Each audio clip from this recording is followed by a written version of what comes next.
I'm going to be showing a whole bunch of statistics about the best runs in the background so you can figure out things like what gear people are using, what their kill times are, rotations, when they're using certain abilities, all that stuff. And we're going to be focusing on warriors. Specifically, all this data is from the top 5 guys. But this boss has just been patched actually, and so now there's 3 different strategies you can use to approach it. So what I'm going to do is I'm going to mostly focus on telling you how to decide which of the 3 strategies to use and how you can use them to do as much DPS as possible, regardless of the raid group that you're in. You can't stand in front of the boss because he screams poison. You can't stand behind the boss because he has a tail swipe, which means you'll get knocked back. Now, the tank does get a stacking poison debuff, but here's the thing.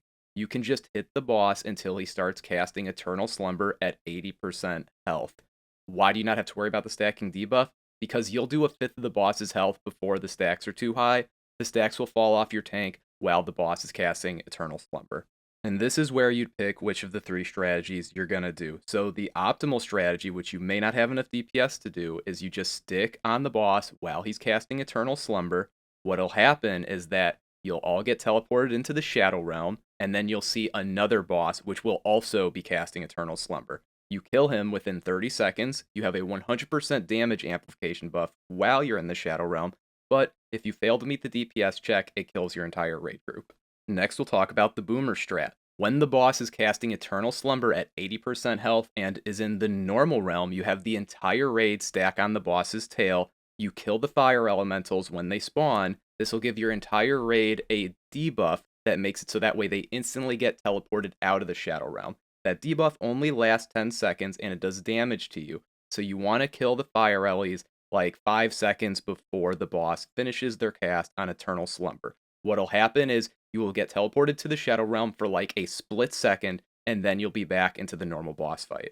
If you're not sure if you're in the Shadow Realm, it means you're not in it, okay? There will be no doubt in your mind if you're in it. And as for that debuff from the Ellies, once you're back in the regular realm, you don't want people all stacked up on the tail. If you're stacked up on the corpses of the Ellies, you'll continue to get this debuff, okay? The dead bodies of the elementals is what gives the on fire debuff. It makes you take like 250 damage a second and gives you the effect of teleporting you out of the Shadow Realm.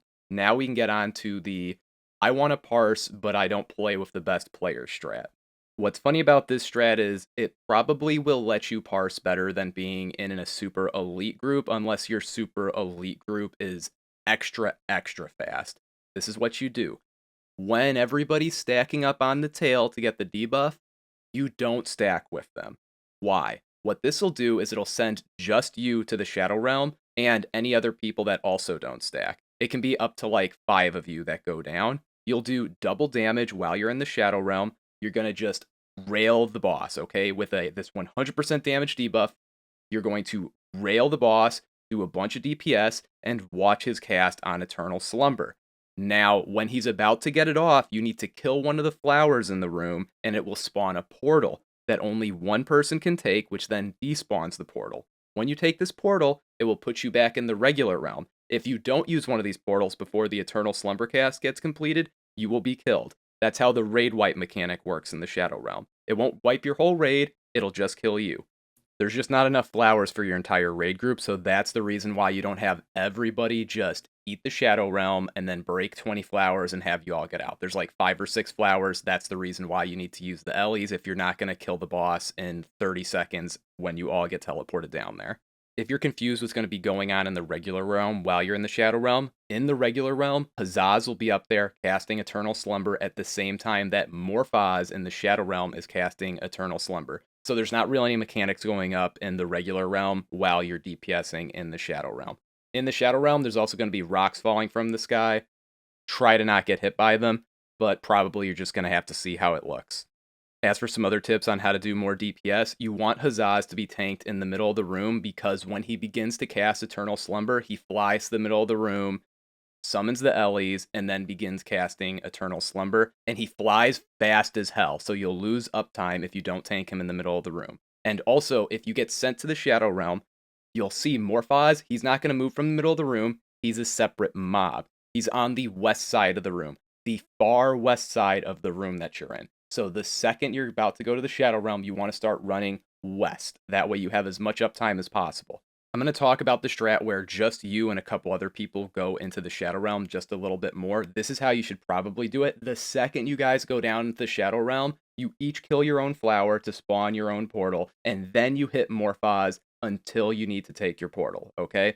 Do it that way, so that way there's as little of a chance as humanly possible that you screw up the timing and kill yourself in the Shadow Realm, because then your teammates are going to lose trust in you and they're not going to want to do this kind of shit in the future. And then here's a quick recap. Don't stand behind the boss. Don't stand in front of the boss. Get the fire by standing on the corpses of elementals. You want to kill them right before Eternal Slumber goes off. Like, do it within 8 seconds before Eternal Slumber is about to activate from Hazzas. That'll teleport you immediately from the Shadow Realm to the regular realm, if you want to do that strategy. As for the tank, they won't have to swap if you can get to 80% HP on the boss in like 30-40 seconds. Why won't you have to do a tank swap? Well, because the tank will only have 2 or 3 stacks on them, so it's not that much damage, and those stacks will fall off while the boss is casting Eternal Slumber. Because while he's casting Eternal Slumber, the boss literally does nothing else. The boss just stands there, and it's a tank and spank. Actually, it's just a spank. There's no tanking at all. Here's your homework. You're going to go to the logs, click enemies, casts, and then events. This will show you the sequence of the abilities cast by the boss. That way, you'll be able to believe me on how the stacking poison debuff works. And you'll be able to believe me on when he casts Eternal Slumber and how long it takes to cast. Then you'll actually have the confidence to convince your raid team to do whichever of the 3 strats you want to do. Don't get it wrong. Don't explain stuff wrong, or why would they listen to you in the future? Good luck, get that 99. And click my shit, click my videos. They're on the screen somewhere, I think. Bye, see ya.